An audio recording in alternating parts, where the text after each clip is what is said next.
We are a family of scientists. That was the message I grew up with. Even though I loved science and took a high school advanced biology class, my heart belonged to artistry. I wanted to be an interior decorator. My parents refused to pay for that kind of education. So I went to college and became a scientist. Funny thing is, I never worked as a scientist. After a year of trying my hand at adulting, I came home and took some additional college courses and fell in love with that still pretty new computer field. After 7 years of computer programming for several different companies, getting laid off from a failing computer company inspired me to take time off to find my true path. While I loved programming, it didn't seem to love me.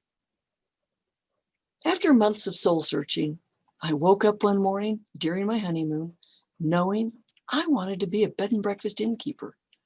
It was a minor detail that I'd never been in one. I went to the B&B in town and asked how I could learn to be an innkeeper.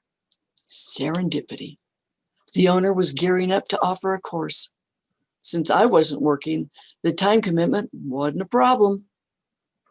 6 months later, I was hired as the manager of that inn, Boulder's Briar Rose Bed and Breakfast. I had indeed found my calling. I loved everything about innkeeping.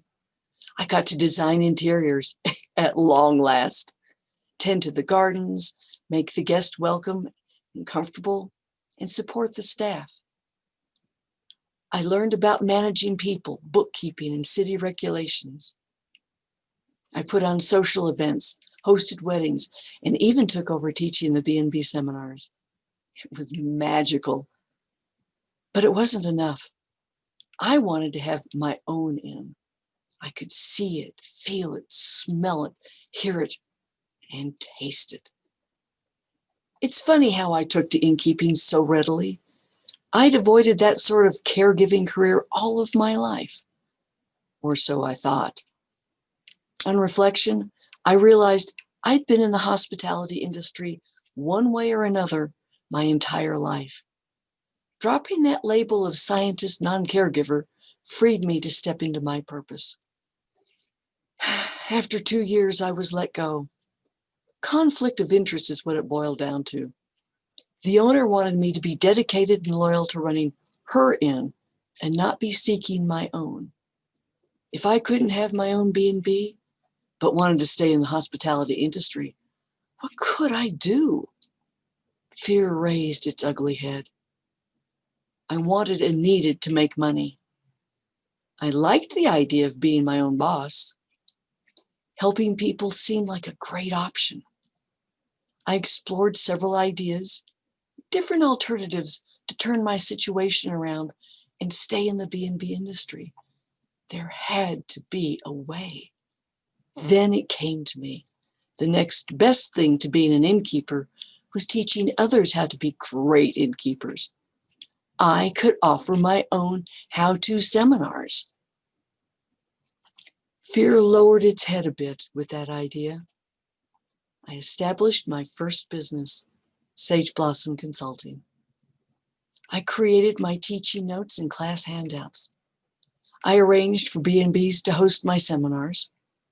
I mailed my list of interested students and Colorado innkeepers about the year's dates and locations, promoting the inns as I went.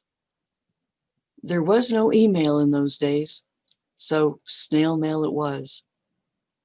All of my ducks were in a row. Fear was less and less present. I held my first seminar. Then my second and third. Coaching clients started calling me, and I started getting speaking opportunities.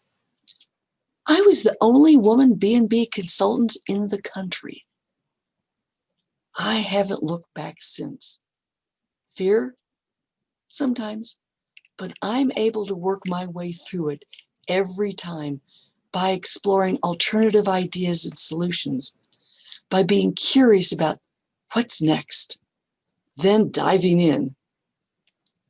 One of the interesting aspects of applying Curious to your life is that you discover alternative approaches Find various strategies and practice different ways of thinking. This tactic leads you to being more flexible mentally and emotionally, to being adaptable. Recognizing that leads us from curious to adaptable as you learn how Capo can help you evolve from I can't to I can, and to transform fear into action.